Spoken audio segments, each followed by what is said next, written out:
கோவில்களின் நகரம் என்று வர்ணிக்கப்படும் காஞ்சிபுரத்தில் உள்ள பிரசித்தி பெற்ற ஏகாம்பரநாதர் கோவிலில் மக்கள் வழிபட்டு வந்த சிலையே போலி சிலை என்ற தகவல் வெளியாகியுள்ளது. கிட்டத்தட்ட 20 ஆண்டுகளாக மறைக்கப்பட்ட இந்த அதிர்ச்சிகர தகவல் பற்றி விரிவாக பார்க்கலாம்.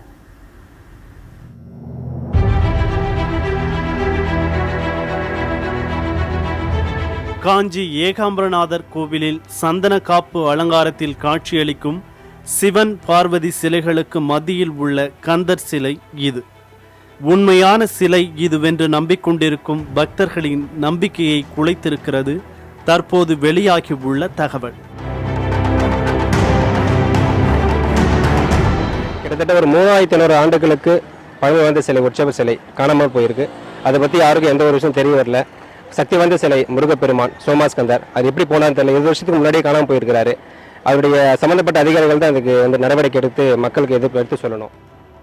கந்தர் சிலை 3500 ஆண்டுகள் பழமை வாய்ந்த சிலையாகவே நம்பி இதுவரை வழிபாடுகள் நடத்தப்பட்டு வருகின்றன. ஆனால் 1993ஆம் ஆண்டே அந்த சிலை மாற்றப்பட்டு வேறு சிலை வைக்கப்பட்ட தகவல் இப்போதுதான் வெளியாகி உள்ளது. முத்தையா சபதி ஆய்வு செய்யும் போது அவருடைய அறிக்கையில தான் நாங்கள் சோமாஸ்கந்தர் காணாமல் போனதே என் அரங்காவலராகிய இருந்த எனக்கும் இந்த ஊர் மக்களுக்கும் தெரியும். அந்த சோமாஸ்கந்தர் 75% தங்கத்தால் ஆனது, 75% தங்கத்தால் ஆனதை மறைச்சிட்டு இவங்க புதுசா யாருக்கும் சொல்லாமே வச்சுட்டாங்க. இதுல ஒரு பெரிய சதி இருக்குது. பழம்பெரும் கோவிலான ஏகாம்பரநாதர் கோவிலில் சிவன் பார்வதி திருவுருவங்களுடன் கூடிய கந்தர் சிலையே இத்தனை ஆண்டு காலம் வழிபாடு செய்யப்பட்டு வந்தது. இந்த கந்தர் சிலை மிகவும் சேதமடைந்திருப்பதால் அதனை மாற்ற வேண்டும் என்று கோவில் குருக்கள் மனு அளித்திருந்தனர். இதையடுத்து 3 மாதங்களுக்கு முன் மூத்த ஸ்தபதி முத்தையா சிலையை ஆய்வு செய்தபோதுதான் இது பழமையான சிலை இல்லை என்பது தெரிய வந்தது. இதைத் தொடர்ந்து பக்தர் ஒருவர் தகவல் அறியும் உரிமை சட்டத்தின் கீழ் கேட்ட கேள்விக்கு அந்த குறிப்பிட்ட சிலை 1993ஆம் ஆண்டே மாற்றப்பட்டது என்றும் பழமையான சிலை காணாமல் போனது பற்றி அப்போதே சிவகாஞ்சி காவல் நிலையத்தில் புகார் அளிக்கப்பட்டதாகவும் தெரிவிக்கப்பட்டுள்ளது. 1993இல் கந்தர் சிலை கோவிலில் இருந்து காணாமல் போனது எப்படி? சிலை கடத்தப்பட்டதா? அப்படியானால் காவல்துறை எடுத்த நடவடிக்கை என்ன? இத்தனை ஆண்டுகாலம் சிலை காணாமல் போன தகவல் மறைக்கப்பட்டதா? 75% தங்கத்தால் ஆன பாரம்பரியமும் அழகும் மிளிரும் சிலையின் நிலை என்ன என்பன போன்ற பல்வேறு கேள்விகளுக்கு பதில் இல்லை.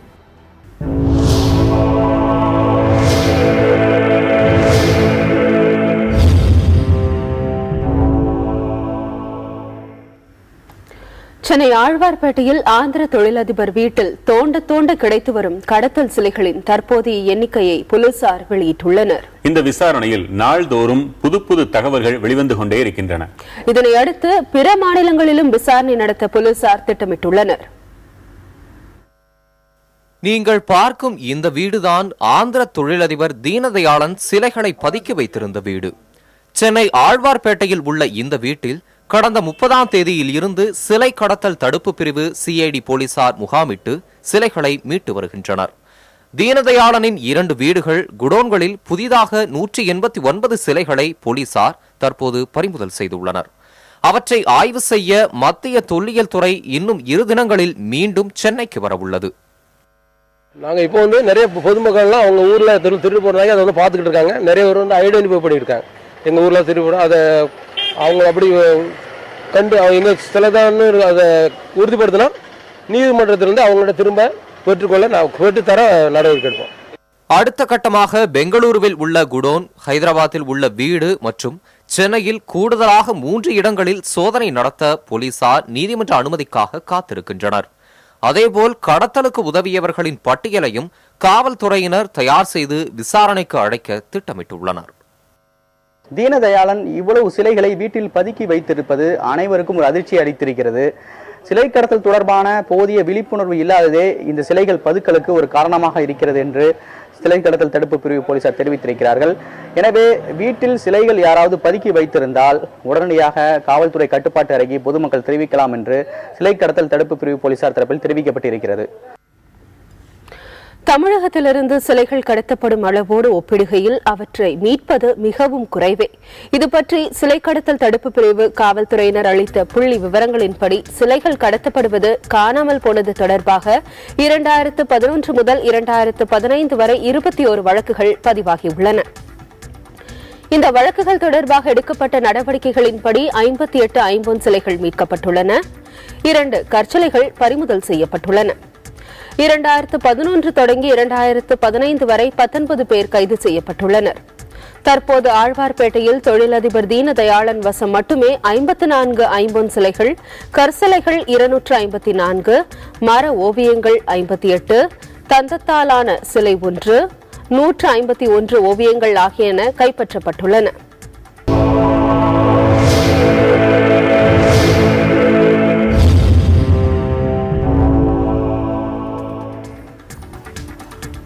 ஏதோ பழைய கோவில் சிலைகள் தானே, சிலைகள் கடத்தலால் என்ன இழப்பு நேரப்போகிறது என்றெல்லாம் கேள்வி எழுப்புகிறவர்களும் இருக்கத்தான் செய்கிறார்கள். பல நூறு ஆண்டுகள் பாரம்பரியமும் அழகிய வேலைப்பாடும் நுட்பமும் கொண்ட சிலைகளின் மதிப்பு நம்மை விட வெளிநாட்டினவருக்கு அதிகம் தெரிகிறது என்றே சொல்ல வேண்டும். அதனால்தான் கோடிக்கணக்கில் விலை கொடுத்து ஒரு சிலையை வாங்க அவர்கள் ஆர்வம் காட்டுகின்றனர். அப்படி கடத்தப்பட்டு வெளிநாடுகளில் விற்கப்படும் சிலைகள் குறித்து ஆய்வு செய்து அவற்றை மீட்பதில் ஆர்வம் காட்டும் ஆய்வாளர் விஜயகுமாருடன் நமது செய்தியாளர் பிரசாந்த் நடத்திய கலந்துரையாடலை பார்க்கலாம். சிலை கடத்தல்ங்கிறது உலக நாடுகள் மத்தியில் எப்படிலாம் பார்க்கப்படுது, அது எந்த அளவுக்கு நடைபெற்று வருகிறது? சிலை கடத்தல் உலக நாடுகள் மத்தியில் கலெக்டர்ஸ் கிட்ட ரொம்ப டிமாண்ட் நிறைய தான் இருக்குது. நம்ம பொருட்கள் மட்டும் இல்லை, யூரோப், இட்டாலி, கம்போடியா போல பொருட்கள் நிறைய பொருட்கள் இருக்குது. ஆனால் குறிப்பாக இந்தியா பொருட்கள் நிறைய விலைக்கு போகுது. ஒன்று ஏன்னா அதோட அழகு, அதோட அரிய வகை. மூணாவது வர்த்தக ஒரு விஷயம் என்னென்னா, இந்தியா இது வரைக்கும் தக்க முயற்சி எடுக்கல திருப்பி பெறதுக்கு. அதனால் யார் வேணால் என்ன வேணால் இந்தியா பொருள் வாங்கலாம், யாரும் பின்னாடி வரமாட்டாங்கன்றதுனால தான் நிறைய எங்களோட இது என்னென்னா, நிறைய டீலரும் ஆர்ட் கேலரிலாம் ஓப்பனாக இப்போ ஏஎஸ்ஐ சைட் மியூசியம்லேருந்து திருடின பொருட்கள் எல்லாமே அவங்க பகிரங்கமாக ஏலம் ஓடுறாங்க, கேட்லாக் பிரிண்ட் பண்ணி. ஸோ அந்த ஒரு பிரச்சனைனால தான் நம்மளோட பொருட்கள் பகிரங்கமாக ஏலத்துக்கு தைரியமாக விடுறாங்க. இது வந்து ஒரு ஒரு இதுக்கு சொல்லணும்னா, நடராஜர், இப்போது டோனி ஆபர்ட் திருப்பி கொடுத்த நடராஜர் ஆஸ்திரேலியா மியூசியம் 40 கோடி ரூபாய்க்கு வாங்கினாங்க. இப்போ ஒரு சிலையை 40 கோடி ரூபாய்க்கு ஒரு நிறுவனம் வாங்கினாக்க நம்ம ஊரில் அதை எப்படி அதை ப்ரொடெக்ட் பண்ண முடியும்? அதனால இது வந்து ஒரு டெட்ரண்ட் நம்ம கிரியேட் பண்ணணும். இந்த சிலைகளை வந்து வாங்குறவங்க அதை வந்து இது ஒரு திருட்டு பொருள் வாங்குறோம் அப்படின்னு அவங்களுக்கு தெரியப்படுத்தணும். அந்த இதில் தான் இந்தியா ப்ரைட் ப்ராஜெக்ட் எங்களோட முதல் முயற்சி வந்து கிரியேட் அ ஸ்ட்ராங் டெட்டரண்ட். இந்த யாரும் இது வாங்கக்கூடாது. இந்த பையிங்கை நிறுத்திட்டோம்னா, இந்த திருட்டு பொருள் வாங்குறதை நிறுத்திட்டோம்னா திருட்டு போகிறது தானாக குறைஞ்சிரும். தற்போது இந்தியாவிலிருந்து உலக நாடுகளுக்கு சிலைகள் எப்படி கடத்தப்பட்டு வருது சார்? மோஸ்ட்டாக ஓஷன் கண்டெய்னர்ஸ், துறைமுகங்கள் வழியாக போகிறது, ஷிப்பிங் தான் போகிறதுங்க.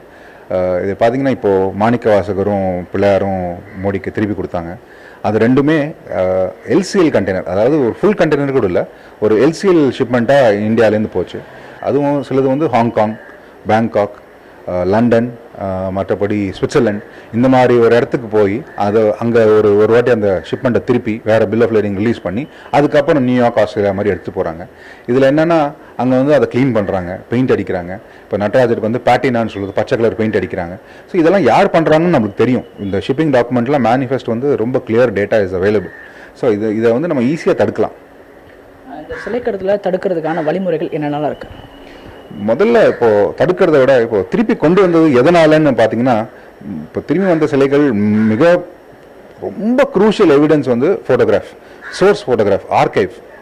இந்த ஃப்ரெஞ்ச் இன்ஸ்டியூட் பாண்டிச்சேரி அவங்க வச்சுருந்த ஆர்கைவ் படங்களை வச்சு நாங்கள் மேட்ச் பண்ணும்போது தான் எங்களால் இந்த படம், இந்த சிலை அதாவது 1972 யுனைடெட் நேஷன் கன்வென்ஷனுக்கு அப்புறம் இந்தியாவிலேருந்து இல்லிசிட்டாக வெளியே போச்சுன்னு ப்ரூவ் பண்ண முடிஞ்சது ஆர்கைவ் ஃபோட்டோகிராஃப்னால தான். ஸோ அதனால் இப்போ ஒரே ஒரு வேண்டுகோள் தான், திருடு போச்சுன்னா பக்கத்தில் இருக்கிற போலீஸ் ஸ்டேஷனில் சொல்லுங்கள். திருடு போகிறதுக்கு முன்னாடி படம் எடுத்து வச்சுக்கோங்க. படம் வந்து இந்த அலங்காரம்லாம் இல்லாமல் ஒரு நல்ல விதமாக ஒரு படம் எடுத்துக்கோங்க. இதுக்கு முன்னாடி திருடு போயிருந்தா கூட எங்களோட ட்விட்டர் ஐடி இந்தியா ப்ரைட் ப்ராஜெக்ட்டுக்கு அனுப்புங்க. உங்ககிட்ட படம் இருந்தால் எங்ககிட்ட உலகத்தில் இருக்கிற எல்லா மியூசியம் கலெக்ஷன், இந்த கடந்த 30 ஆண்டுகள் யாரெல்லாம் என்ன வாங்கினாங்க, என்ன விற்றாங்கன்ற ஒரு சேகரம் நாங்கள் சேகரிச்சுட்டு இருக்கோம். அதுக்குள்ளே தேடி பார்த்து நம்ம திருப்பி கொண்டு வர முயற்சிகள் கண்டிப்பாக நடந்துட்டு இருக்கு. இப்போது சிங்கப்பூர்லேருந்து வந்தாச்சு, ஆஸ்திரேலியாலேருந்து வந்தாச்சு, ஜெர்மனிலேருந்து வந்தாச்சு, அமெரிக்காலேருந்து 200 வந்திருக்கு, இன்னும் 2000 திரும்பி வர வேண்டியிருக்கு.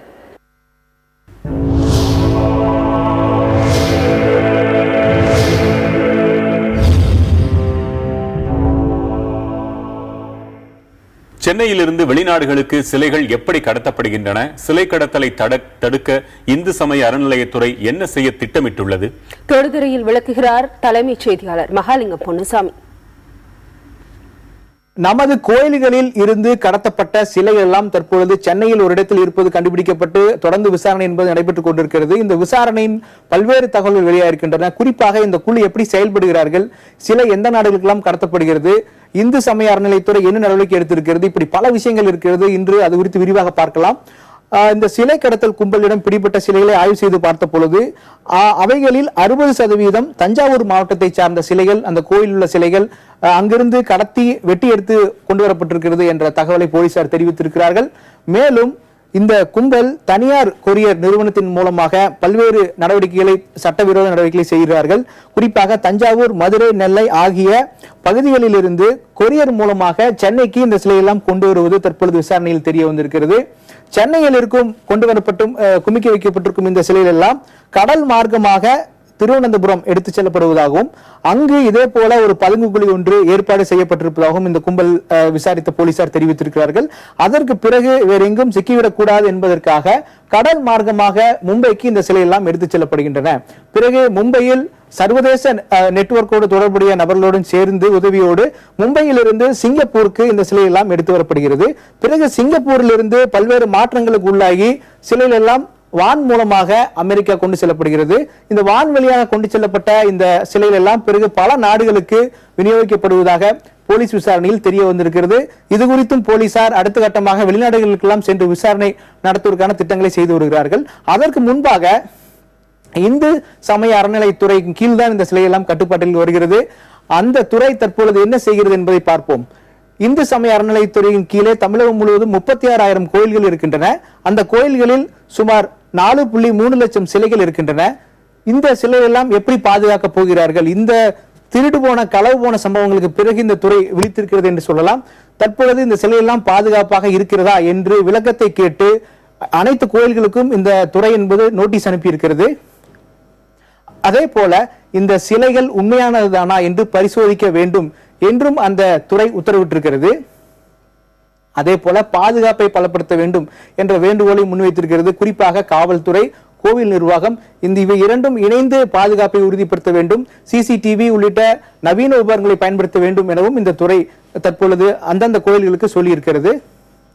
அதே போல சிலையினுடைய புகைப்படங்கள் எல்லாம் எடுத்து பல்வேறு கோணங்களில் எடுத்து வைக்க வேண்டும் என்ற உத்தரவும் சொல்லப்பட்டிருக்கிறது. இந்த புகைப்படங்கள் எல்லாம் இணையத்தில் பதிவேற்றும் அந்த துறை திட்டமிட்டிருக்கிறது.